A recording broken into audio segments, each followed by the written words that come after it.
All right, Nick, let's talk about the Cleveland Browns.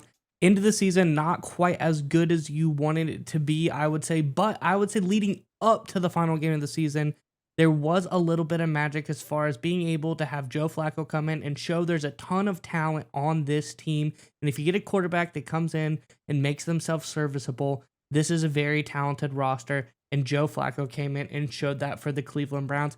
And I think there is a piece of this team that is missing that the Browns are trying to bring in that could really be the missing piece to get the quarterback position in the right spot. Let's get into the article and we talk about it on the other side. This is from over on NBC Sports. It says the Browns could bring back one of their former quarterbacks for a key role on the coaching staff. According to Jonathan Jones of CBS Sports, Cleveland has interviewed former Buffalo offensive coordinator Ken Dorsey for its own OC vacancy. Dorsey was fired in November following the Bills' Week 10 loss to the Broncos. He was in his second season as Buffalo's offensive coordinator. Head coach Sean McDermott had promoted him from passing game coordinator and quarterbacks coach to replace Brian DeBole, who had gone to become the Giants' head coach. Buffalo finished number 2 in points and number 2 in total yards in 2022. Dorsey would be unlikely to call plays with Cleveland as Kevin Stefanski has that role on game day. And I think this is a very interesting potential hire, a potential, under the radar interview. We didn't hear about it for a while because Dorsey had been let go. No one had requested to interview him. Kind of snuck under the radar for a few people. But this is a guy, I don't think you bring him in as a play caller. I don't think that's the move here. Stefanski seems to have that under control. I think this is a guy you bring in at whatever position you decide, whether it's offensive coordinator, or quarterbacks coach. This is a guy that can work with some quarterbacks and do a lot of great work. He worked most notably with Josh Allen and Cam Newton back in 2015 during his MVP season. And I think there's another thing here as far as the relationship between Cam Newton and Deshaun Watson. They have a very strong friendship. So I think if Newton signs off on a relationship with Dorsey, this is something Deshaun Watson will get behind as well. He could buy into the system, and this could be the thing that helps revive Deshaun Watson's career. It has been lackluster, to say the least, to start this Cleveland Browns relationship, but there is hope. He does have talent that maybe things could turn around, and this could be the guy to do it. I'm curious what your thoughts are on this one, but Browns fans, let us know in the comment section below. Who are you liking as far as the offensive side of the ball coaches that have been brought in so far?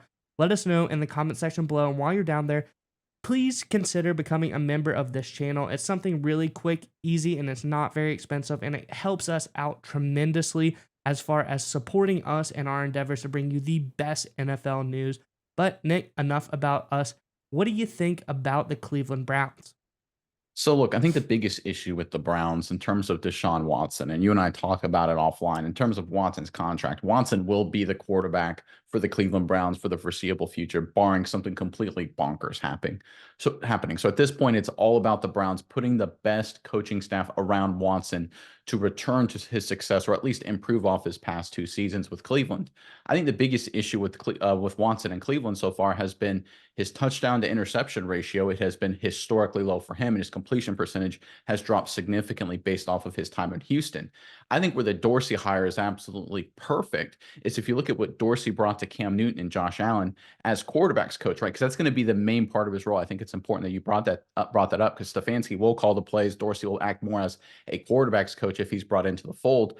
As a quarterbacks coach, first year under Cam Newton, completion percentage bumped up. Touchdown to interception ratio bumped up. First year under Josh Allen, completion percentage bumped up. Touchdown to interception ratio bumped up. And you also brought up the fact that Dorsey worked with Cam Newton in the MVP season. Every single year, for the most part, as the quarterbacks coach, the quarterbacks, Josh Allen and Cam Newton, got better and better and better and better and grew from good young talent, a little bit better, MVP candidate. Same thing with Josh Allen. Good young talent, a little bit better, MVP candidate. They're looking to treat Watson very similar to that. I think it's the right move, because obviously these past 2 seasons, especially with the injuries, he hasn't gotten in a rhythm. He hasn't gotten in a groove. I feel like you almost have to start over a little bit with Watson and treat him as a young, talented quarterback and try him to get his mojo back. I think Dorsey's the perfect guy to get it done. He did it with Josh Allen. He did it with Cam Newton. I see him having a similar effect in Cleveland if the Browns can pull off this move and bring him into the fold. And Nick, one more aspect I like about a guy like Dorsey, is we have been seeing great success lately with the player coach, a player who played in college, in the NFL, and then comes over as a coach. This is a guy in Ken Dorsey. Obviously, we know he had a great college career. Then he comes over to the NFL, maybe a more serviceable style career in the NFL. Nothing spectacular, but came around and played for the Cleveland Browns as well. So there's that aspect under his belt. But this is a guy, I think he brings a lot to the table. He can relate to the quarterback position. He can relate to a lot of the players in that room. Say, hey, I've been there before. I've done that. Heck, I've gone out and won a national championship before. So this is a guy who's been there. He's done it all, and he seems to have success at helping develop the quarterback position. Seems exactly what the Browns need at this point in time. And you bring up a great point in terms of exactly what the Browns need. Because, like you mentioned in your opening, this team is stacked with talent, especially when they're healthier. The injuries at running back and the offensive line really limited them. But when they're healthy, they are clearly one of the best teams in the AFC if Deshaun Watson can play up to his potential. He doesn't really have to play up to his full potential if he just gets a little bit better. That is the one weakness on this roster right now, because obviously all the dollars they've thrown into Watson's contract, they have to go out and give a quarterback's coach, offensive coordinator, whatever you want to call him, to give Watson the best chance to return back to that glory. I think Dorsey is the right guy to do that. I think if the Browns were to bring him into the fold, it would be the perfect hire for this team.